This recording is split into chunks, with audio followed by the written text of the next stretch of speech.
A próxima seção da pirâmide são as gorduras naturais saudáveis.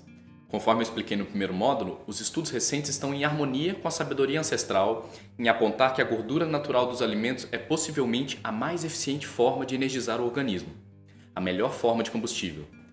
Imagine que o metabolismo do seu corpo é uma fogueira. Você pode alimentar uma fogueira com dois tipos de combustível, gravetos ou toras de madeira. Os gravetos são como carboidratos, dão picos de labareda ou de glicemia, mas logo se apagam e você precisa colocar mais gravetos. Uma fogueira baseada em gravetos precisa ser constantemente alimentada ao longo do dia, através do desjejum, lanche, almoço, lanche, jantar e ceia. Já uma fogueira de toras é diferente. Não oferece grandes picos de labareda ou de glicemia, mas queima de forma constante e duradoura. Uma fogueira alimentada com toras ou gorduras oferece energia estável para o metabolismo e principalmente para o cérebro. As implicações de trocar o tipo de combustível do seu corpo são substanciais. Imagine parar de abastecer com álcool um carro a diesel. É mais ou menos isso que acontece. Eu sei que você ouviu ao longo de muito tempo a informação oficial de que gordura engorda, entope o coração e muito mais. A própria JAMA, em manifestação recente, reconhece isso. O foco em substituir a gordura natural dos alimentos por um maior consumo de alimentos ricos em carboidrato não alcançou as metas de saúde e, pelo contrário, inquestionavelmente produziu dano. Em razão disso, as diretrizes dietéticas oficiais do USDA de 2015 removeram os limites superiores de consumo às gorduras naturais, inclusive as saturadas, efetivamente liberando o consumo de qualquer quantidade, uma vez que foi comprovada a completa ausência de associação entre elas e qualquer tipo de doença. Foi o fim da era low fat, oficialmente. Mesmo assim, esse resultado não tem recebido muita publicidade, e a maior parte dos americanos ainda opera pelas antigas políticas de redução de gordura alimentar, buscando alimentos light e evitando a gordura natural dos alimentos. Na ausência desse processo corretivo, os danos à saúde pública persistem, com os fundamentos da dieta low fat permanecendo profundamente embebidos na consciência comum e nas políticas alimentares, mesmo as infantis. Impressionante, não? Enfim, as notícias trafegam lentamente no universo da saúde. Estima-se um tempo médio de 14 anos entre uma constatação científica e a transformação daquela constatação em uma prática clínica. E mais, uma média de 6 a 9 anos até que aquilo se transforme em conhecimento comum. Ou seja, pratica-se hoje um conhecimento que pode estar atrasado ou defasado em até 25 anos. Mas, assim como eu tive, você está tendo a oportunidade de encontrar alguém que está te oferecendo um atalho para aquilo que é real e atual. E o real e atual, e na verdade atemporal, é que o ser humano sempre fez bom uso das gorduras alimentares para construir e manter a sua saúde. E se você quer cultivar a sua saúde com excelência, precisa perder o medo de comer gorduras naturais, ou aquilo que a gente chama de lipofobia. As gorduras são literalmente essenciais e são a segunda base da pirâmide porque são fontes muito eficientes de boas calorias, de boa energia, do tipo que não engorda quando dentro do contexto certo. E o contexto certo é acompanhar a elevação das gorduras naturais com a redução dos carboidratos concentrados. Simplesmente aumentar as gorduras numa dieta que já é rica em carboidratos não vai fazer milagre e nem te ajudar a perder peso, se é a sua busca. Você precisa trocar o combustível e não simplesmente adicionar mais combustível. Ou seja, não é para você colocar mais manteiga no pão, é para você colocar manteiga no seu café ou nos seus legumes. Gorduras naturais devem idealmente ser a principal fonte de caloria para o seu organismo, salvo exceções metabólicas não tão comuns ou casos de ausência de capacidade de digerir gordura. Algumas pessoas precisam de um teor maior de amidos e outras formas naturais de carboidrato em sua dieta, e isso é ok. Outras se equilibram com menos, e isso também é ok. A chave aqui é observar e experimentar, encontrar o seu ponto, a sua referência. Mas quais são as melhores gorduras? Quais os melhores alimentos baseados em gordura? Quais as gorduras boas para cozinhar? A resposta para todas essas perguntas está no entendimento de que existem basicamente 3 tipos de gorduras: as saturadas, as monoinsaturadas e as poliinsaturadas. Por muito tempo, você ouviu falar mal das gorduras saturadas. Mas você sabe o que é isso? Saturado significa com todas as ligações químicas preenchidas. É o tipo mais estável de gordura. É uma gordura que não se degrada no calor ou na luz, sendo, portanto, o tipo ideal para uso na culinária. Plantas tropicais oleaginosas são em geral ricas em gorduras saturadas, porque elas são de clima quente. É o caso do coco, da palma, do dendê, do palmiste, do babaçu e da manteiga de cacau no reino vegetal. Gorduras animais também são predominantemente saturadas. É o caso da manteiga, da gordura da carne de boi, da pele do frango, da barriga do porco e até de alguns peixes, sobretudo os das águas mais quentes. Por esse motivo, cozinhar com óleos tropicais ou com gordura animal é e sempre foi a melhor pedida. As tribos e populações de locais onde o coco é abundante, como a Indonésia, a Tailândia e o sul da Índia, sempre usaram óleo de coco na culinária, e também como alimento, cosmético e até medicina. As populações do norte da Índia usavam a manteiga ghee, pois lá não tem coco, mas tem vacas. Europeus usavam a banha de porco e a gordura de javali para cozinhar. Nossos avós também. Os Inuit do Alasca usavam e ainda usam gordura de baleia para preparar e conservar seu alimento, e também para energizar seu corpo.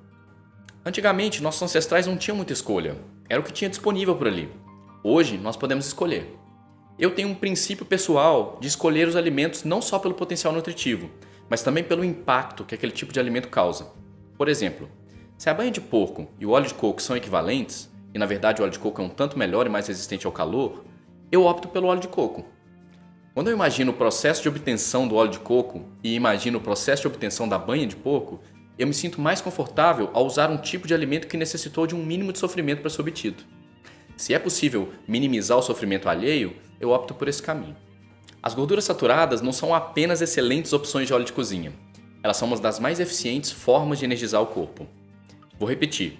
Gordura saturada é um dos melhores combustíveis para o corpo. Ponto. Manteiga é uma excelente fonte de energia. Óleo de coco também. Chocolate amargo também. Ao contrário do que muitos ainda propagam, as gorduras saturadas são de fácil digestão, especialmente as de cadeia média e curta, que facilmente se convertem em corpos cetônicos, o equivalente à glicose do reino das gorduras. As gorduras tropicais, em especial a do coco, são excepcionais fontes de triglicérides de cadeia média, ou TCMs, um tipo de gordura de facílima digestão e com incrível eficiência energética. Os TCMs são possivelmente a melhor fonte de combustível metabólico e cerebral em toda a natureza. São tão especiais que eu preparei um pequeno livro digital com todos os detalhes importantes. A Pura Vida oferece um concentrado de TCM puro e especial, um óleo de coco concentrado que é um combustível de alta octanagem. Seu nome é Lotus de Coco. Se você não experimentou, eu sugiro que você faça isso. Ele é meu produto preferido da Pura Vida e não é fácil escolher o que é melhor ali. Carrego sempre uma garrafinha de Lotus comigo, para onde eu vou. E sempre que eu preciso de energia, misturo uma colher de óleo e um copinho de água e pronto. Eficiente e portátil. Além de energéticas, as gorduras saturadas são as mais eficientes gorduras carreadoras. Uma gordura carreadora embrulha e carrega nutrientes, princípios ativos, vitaminas e outros para dentro do sistema nervoso com mais eficiência. É por isso que a Ayurveda prepara suas fórmulas medicinais cozinhando ervas na manteiga ghee. É por isso que os astecas preparavam suas ervas cerimoniais misturando-as na pasta de cacau, na manteiga do cacau. É por isso que os tibetanos misturam manteiga de iaque no chá verde. É por isso que a ciência sugere tomar suplementos lipossolúveis como a vitamina D junto com refeições gordurosas, ou já oferece esse suplemento pronto numa base gordurosa, naquilo que a gente chama de estrutura lipossomal. E é por isso que liquidificamos o café com manteiga e lotus de coco para fazer o Bulletproof Coffee. Os óleos embrulham o princípio ativo do café e carregam ele de uma forma mais eficiente para dentro do sistema nervoso. Aproveitamos melhor os nutrientes de uma refeição quando ela está embrulhada em gorduras carreadoras. E aproveitamos melhor os princípios ativos de um chá, do café ou de um remédio quando esse está associado à gordura. Como se não bastasse, a gordura faz o mesmo com temperos e sabores, entregando-os à língua de forma mais completa e harmonizada. É por isso que os peixes mais gordurosos são os mais saborosos. É por isso que salada e molhos com azeite ficam mais saborosos. E é por isso que tudo, em especial seus legumes e sopas, tudo fica mais gostoso com manteiga. E mais nutritivo também. Não são apenas as gorduras saturadas que funcionam como carreadoras, mas elas são as mais eficientes. E aí, você também acha que a gordura saturada merece uma reputação melhor? O próximo grupo de gorduras também funciona bem para essa finalidade, as gorduras monoinsaturadas. Gorduras monoinsaturadas também são resistentes ao calor, mas um pouco menos. Elas são intermediárias, funcionam como fonte de combustível, mas são um pouco mais densas e menos fáceis de digerir.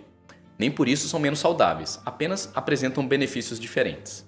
Exemplos de alimento que contém principalmente gordura monoinsaturada: azeite e azeitonas, abacates, macadâmias, açaí e gergelim.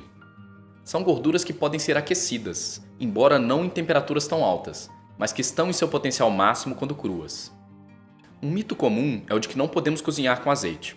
Como diversos azeitólogos podem atestar, isso simplesmente não é verdade. Azeites resistem bem para refogar e até em cozimento normal, só não são apropriados para fritura de submersão, quando o óleo atinge temperaturas muito elevadas. Para esse tipo de caso, recomenda-se o uso de óleos tropicais, como o de coco, o mais resistente dentre todos, com elevado ponto de fumaça. Mas o azeite se dá bem para cozimento normal. Tanto que não é só o azeite extra virgem que é bom para ingerir. O virgem, de segunda prensagem a quente, também é bom. É o óleo que podemos usar para cozinhar, porque ele já passou pelo calor, ele foi extraído numa prensa quente. A principal virtude do óleo extra virgem é preservar os polifenóis, a oleuropeína da azeitona, os antioxidantes. De fato, o azeite a frio oferece esse benefício adicional, mas você não chega a estragar o azeite quando o aquece. Nenhum problema em refogar seus legumes no azeite, ok? Mas se você for fritar algo, prefira óleo de coco ou manteiga ghee. O mais importante no caso do azeite é que ele seja realmente azeite e não alguma mistura. Infelizmente, a falsificação do azeite tornou-se uma prática extremamente comum no mundo. Em 2012, foi realizada uma pesquisa pela Unicamp que constatou que só no Brasil era vendido 3 vezes mais azeite de oliva português do que toda a safra de olivas de Portugal era capaz de produzir. Estranho, né? Parece até milagre. O resultado da pesquisa: quase todos os azeites de grandes marcas eram batizados com óleos inferiores, poliinsaturados, misturados em óleo de soja desodorizado.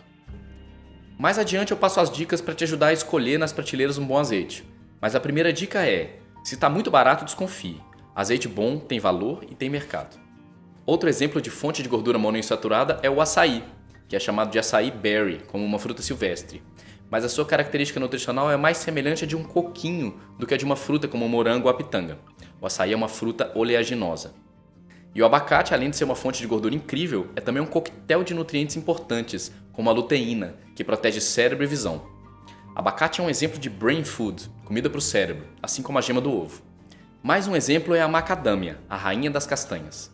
Além da predominância de gordura monoinsaturada, ela é uma das raras fontes de ômega 7, um tipo de óleo essencial que protege as artérias, deixa unhas, pele e cabelos mais bonitos e fortes e auxilia na saciedade. O gergelim também oferece uma gordura de predominância monoinsaturada. Ele é rico em ácido oleico, que é excelente para ampliar a saciedade e também para lubrificar os intestinos. Constipado, experimente ingerir uma colher de óleo de gergelim pela manhã. Pele seca, óleo de gergelim ou de coco, ou de baru, uma castanha do cerrado brasileiro. Essa é uma dica da Ayurveda. Veremos mais dicas dessa ciência ancestral no módulo sobre individualidade biológica. O óleo de gergelim é um tanto mais sensível do que o azeite, porque ele contém um percentual maior de gordura poliinsaturada, o tipo mais frágil dos óleos, que estudaremos a seguir. Por esse motivo, o óleo de gergelim precisa ser extraído a frio e idealmente guardado em geladeira. Gorduras poliinsaturadas, como o nome indica, possuem poli, ou muitas, ligações abertas, ou insaturadas. É o tipo mais frágil de gordura, o tipo que estraga no calor e que é a pior escolha para se usar na cozinha quente. Infelizmente, é a escolha mais comum. Por décadas, fomos bombardeados com a informação de que deveríamos substituir nossas gorduras naturais de sempre, como a manteiga, por gorduras novas, lançamentos da agroindústria, óleo de milho, soja, girassol, canola, amendoim, algodão. Ou ainda a mais nova criação patenteada, a gordura perfeita para a saúde e que protege o coração, a gordura vegetal hidrogenada, a mesma que recebe um aroma artificial para ser chamada de margarina. Para que você consiga ingerir esse tipo de óleo intacto, sem que ele fique rançoso, você precisaria extrair o óleo a frio, imediatamente refrigerar o mesmo, despejar em uma garrafa de vidro escuro e transportar em caminhão refrigerado até a loja ou supermercado, onde ele deveria ser guardado em geladeira até ser vendido. É claro que não é isso que acontece, é exatamente o oposto na verdade. Todos esses óleos vegetais em garrafa de plástico que vemos no supermercado e que estão presentes na composição da grande maioria dos alimentos industrializados, como bolachinhas, batatinhas, pães e muitos outros, são as piores opções de gordura alimentar disponíveis no mercado. Não é que eles se estragam quando você coloca na panela, eles já estão estragados dentro da garrafa. É necessário um processo industrial de várias etapas para desodorizar e descolorir esses óleos rançosos, para que você abra a garrafa de plástico e sinta que nenhum desses tem cheiro nem gosto. Querido amigo, querida amiga, isso não é comida. Se tem um favor que você pode fazer ao seu corpo, é eliminar 100% desse tipo de gordura da dieta. Aqui sim vale uma dose saudável de radicalismo, de ir na raiz dos problemas e realmente zerar o consumo desse tipo de gordura inflamatória que o seu corpo não reconhece como algo biológico. Gordura vegetal estragada é algo tão ruim que pode levar até 7 anos para o seu corpo conseguir eliminar resíduos desse tipo de poluente alimentar.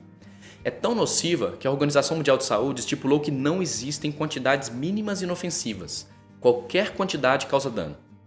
E existe uma lista enorme de doenças e disfunções diretamente relacionadas ao consumo desse tipo de gordura, em qualquer quantidade. Assustador, né? Especialmente quando consideramos que esse tipo de óleo é o mais comum, o mais usado pela civilização dentro da caixa. Assim, eu realmente sugiro e recomendo que você elimine esse tipo de óleo da sua cozinha, mas também busque eliminar os produtos industriais que contêm gordura vegetal nos ingredientes. Gordura vegetal é quase sempre óleo de soja ou de milho, ou gordura hidrogenada mesmo. Ela é onipresente porque ela é mais barata, e também porque por ser de plástico não estraga nunca, e ela emplastifica os produtos. Quer mais um motivo para você se animar de eliminar esse tipo de gordura da sua alimentação? Elas possuem elevado teor de ômega 6 e quase nenhum ômega 3. Quando você ingere muito ômega 6, você desequilibra o corpo de diversas maneiras. Ômega 6 em excesso é uma condição pró-inflamatória, que pode fomentar o surgimento de várias doenças. Outros exemplos de óleo altamente delicados e sensíveis: linhaça, chia, óleo de castanhas, de semente de abóbora, de nozes e, no reino animal, óleo de peixe. Esse tipo de óleo é tão sensível e se rancifica com tanta facilidade que eu realmente não recomendo que você compre nenhum que não tenha seguido o processo de refrigeração e garrafa de vidro escuro. Por isso, eu realmente sugiro que você coma as sementes de linhaça, chia e abóbora, as castanhas e nozes e o peixe. O óleo dentro da embalagem original se preserva muito melhor. Mesmo assim, evite as castanhas torradas, porque o calor estraga a qualidade dos seus óleos. O peixe resiste bem ao cozimento, mas não à fritura, porque ele está associado à gordura saturada presente no próprio peixe, que preserva os ômega 3. Especialmente no caso das gorduras, vale a pena observar o critério da pureza. As gorduras são carreadoras e acumulam não só vitaminas e nutrientes, mas também venenos. Agrotóxicos, pesticidas, glifosato e outros ofensores se acumulam nos óleos vegetais, mas muito mais nas gorduras animais. É por isso que vale a pena investir tempo em localizar e lapidar seus fornecedores de produtos de origem animal. A gema do ovo irá acumular o que tiver de pior na ração que a galinha come. A gordura do leite ou manteiga também segue o mesmo princípio. As carnes, idem. Boas gorduras são nobres e mais caras, e é normal que aquilo que tenha valor seja mais caro. Não economize na qualidade das suas gorduras. Finalmente, se você quer se aprofundar na fascinante relação entre as gorduras alimentares e o funcionamento do cérebro, eu recomendo que você leia o excelente livro Gorduras Inteligentes: Como as gorduras e os óleos afetam as inteligências mental, física e emocional, da editora Roca. Seu cérebro, mais que qualquer outro órgão, depende da qualidade da gordura que você come. Pense nisso quando você estiver reticente em abrir mão de uma batata frita em óleo de soja.